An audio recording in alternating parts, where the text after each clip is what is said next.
First, thank you all for your patience with us today. I know there was a lot of phone calls seeking information, and there's been a lot of information that has been pushed out, and we need to correct some of that narrative. That's the purpose of this news conference, is to provide some limited information regarding the disappearance of Samantha Josephson, and which occurred on March 29th and was reported to us on March 29th. About 1:30 in the afternoon, and then the subsequent discovery of a body in a wooded area in Clarendon County, which occurred about 3:45, and we're going to explain that. I'm joined at the podium with Chief Mark Hill, State Law Enforcement Division, and Sheriff Tim Baxley with Clarendon County Sheriff's Department. This is a homicide investigation. It transitioned from a missing person, suspicious death investigation to we identified the victim or the person found in Clarendon County as Samantha Josephson, and we switched into a death investigation. What I would like to speak to about that is how that unfolded and why these two gentlemen are with me right now. First of all, I've had the pleasure in the last 24 hours of working with Sheriff Baxley. I could not have asked for a better partner in this. From the very beginning, his team in Clarendon has been bent over backwards to support us, and we have tried to do the same with them. This was a bad scene. We knew we had a fluid situation with a body recovered in their county, potentially the abduction occurring here in Columbia. We thought the best way to bridge that jurisdictional situation was to ask our partners, the State Law Enforcement Division, to assist. Their crime scene forensics unit responded to Clarendon, and once we determined that was going to be our victim from Columbia, they also embedded agents here in Columbia with us to follow leads together. So let me walk you through that process. About 1:30 on the 29th, officers responded to the hub, which is where Samantha resided with roommates. They had been out with Samantha the night before and had got separated during the night. They had not heard from her. The next morning, they became worried. They continued to look for her and try to call her, and about 1:30 they reached out to the police department to report her missing. As we began our missing person protocol, over the next couple hours we began doing some interviews, trying to obtain some last known whereabouts, getting some photographs and pictures, and we began pushing that information out. Simultaneous to that, Clarendon County responded to where a body had been found. A body had been found by a couple people hunting, turkey hunting in a field in what was described by the sheriff to us as a wooded area in a very rural part of the county, off of a dirt road, about 40 feet off of a dirt road, in an area that would be very difficult to get to unless you knew how to get there. The agents here in Columbia, along with our investigators, began running down a number of leads. We obviously shared the type of vehicle that we were able to determine through review of video. We were able to push that out publicly with your all's assistance, and all the area law enforcement, to include us. We were looking for a black Impala. Around 3 a.m. today, overnight, one of our canine officers was on patrol, a very alert canine officer, I might add, observed a black Impala approximately 2 blocks from 5 Points. He initiated a traffic stop. The vehicle initially pulled over. The officer approached, asked the driver to step out of the car, and the driver fled on foot. Officer gave chase, was able to make an apprehension after a short foot chase. When they returned back to the car, further examination determined that there was what appeared to be blood present in the car. We still had a team of agents and investigators on scene working out of our annex, so they were immediately able to respond to where the car was stopped. We felt like to continue with good continuity and integrity of the case, we requested the forensic unit that had worked on the initial crime scene and Clarendon to respond to the vehicle, and throughout the day today they have been processing that vehicle. So let me tell you what our investigation has determined. About 2:09 a.m. One day ago, the suspect that was operating a black Chevrolet Impala approached the victim in the Five Points area in Columbia while she awaited for transportation. What we know now is that she had in fact summoned an Uber ride and was waiting for that Uber ride to come. We believe, we don't have a statement or any evidence that suggests this other than our observations on the video. We believe that she simply mistakenly got into this particular car thinking it was an Uber ride. She opened the door and got into it and departed with the suspect driving. As I said, Ms. Josephson was captured on video surveillance entering what appeared to be a black four-door Chevy Impala in front of the Bird Dog Bar at 715 Hardin Street.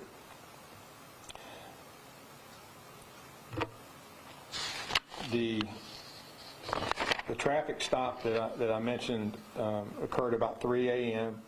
The Chevy Impala that was driven by the suspect had a large amount of liquid that we believed to be blood, and once they did a presumptive test, it in fact was confirmed to be blood.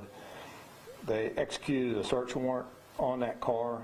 Additional amounts of dark colored liquid that was tested positive for blood was discovered in the trunk and in the passenger compartment. Collections of blood were obtained by the SLED forensic crime scene agents and were submitted to SLED DNA lab for analysis and compared to known standards of the victim. The analysis concluded that the blood in the suspect vehicle was that of the victim. Also, a cell phone belonging to the victim was found inside the passenger compartment of the suspect vehicle, and likewise located in the suspect vehicle was a container of liquid bleach, germicidal wipes, and window cleaner. Further investigation on the suspect vehicle determined that a child safety seat was in the back, and then the child safety locks were activated on the door that would not allow someone to the means of escape from the back of the suspect vehicle. The body in Clarendon County was also located in an area known to the defendant and near an area where the suspect recently resided, according to law enforcement sensitive databases and electronically accessed state-maintained information. Earlier this afternoon, the police department investigators, SLED investigators, met with the Fifth Circuit Solicitor's Office. Due to the information presented along with evidence collected by SLED, SLED will be charging our suspect. His name is, first name Nathaniel, Nathaniel, middle name David, last name Rowland, Rowland, black male, date of birth 4/13/1994, with murder and kidnapping. Our investigators and agents have a lot more work to do. They have worked nonstop since 1:30 yesterday. I cannot, I guess, remember a better example of partnership, collaboration, teamwork. The coroner in Clarendon County, Mr. Bucky Mock, was fantastic to work with. We continue to work closely. Department of Natural Resources responded to the scene and assisted the Sheriff's Department with article searches. Again, the state law enforcement forensic lab. We brought all that technology to bear in a very short period of time to turn this information around, and that's why we were able to make a quick arrest of our suspect. I met with the family just before I came back to headquarters to brief you all. Our hearts are broken. I mean, they're broken. There is nothing tougher than to stand before a family and explain how a loved one was murdered. They have a lot of support here. They're from New Jersey. They have a lot of family that has come to town to support them. But it was gut-wrenching. Words really can't describe obviously what they're going through. But one of the things that I talk to them about is how important these investigations are to us. We're father, mothers, brothers, sisters, sons and daughters, and it's just as personal to us, and it always is a priority, and will be a priority, and I assured them that we will be with them every step of the way until this is done.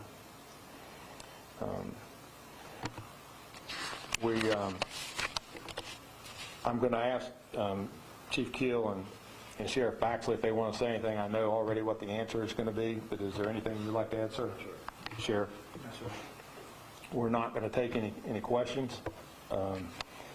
We will push out some information as we continue to receive forensic information from our lab, and we are going to continue to ask the public for assistance. We know that we're just beginning with this investigation. As we speak now, we got agents and investigators reviewing video from 5 Points and from the surrounding areas where we know that the suspect may have traveled with the victim in the car. We're reviewing video. We're trying to work backwards and work forwards at the same time. We also would ask anybody that has been in 5 Points, in recent times, that has had anybody, and try to entice them over to a car, like in a rideshare capacity situation, that they think about that, and what they may not have thought much of at the time could be very critical to what we're trying to further develop here, and we would ask them to give us a call and talk to us about that. So again, thank you all for your patience today, and for giving us your attention to explain the last 36 hours to you. I think I'm taking questions. Could you go through the chronology again, just for us? Just take us, because you kind of hopped around. But if you could just I'm sorry. From the most recent, from the first incident. Gotcha. Thank you. All right, March 29th. We received a call around 1:30 to respond to the hub on Main Street. PM in the afternoon for a missing person. Around 4 p.m., a little bit before 4 p.m., Clarendon County Sheriff's Department responded to the reports of a body being found in a wooded area in the county. And it was found by 2 people hunting. That was essentially simultaneous to us pushing out some suspect vehicle information as far as the description of the suspect vehicle and the victim, the missing person's information with clothing description and picture. So they were able, once they were on scene, they quickly realized that between the clothing and the description, it appeared to be our missing person. So we began that immediate communication. SLED responded to begin processing the scene. SLED responded here to begin working with our investigators, and they worked through the evening to, again, try to figure out what happened before the victim got in the car with the suspect at 5 Points. On March 30th, which is present day, so it had been overnight about 3 a.m., the K-9 officers on patrol. They're looking for the suspect vehicle, or a black Chevy Impala. Makes a routine traffic stop, approaches the car, asks the driver to get out of the car, and the driver flees on foot. Foot chase ensues. apprehensions made. They return back to the car and discover what they believe is blood. We immediately request SLED to respond to process that scene, and they did, and that is continuing as we speak. They submitted throughout the day various items of evidence to the state lab, and they have expedited everything that we have sent, and they have since confirmed that the blood in the car belongs to our victim. I think I've hit on everything. Is that clear? Okay. And the arrest warrants are being processed and served. As I said, right now, kidnapping and murder. SLED will be writing the affidavits on that arrest warrant, and then they will be posted on SLED's website for your information, probably within the next hour and a half.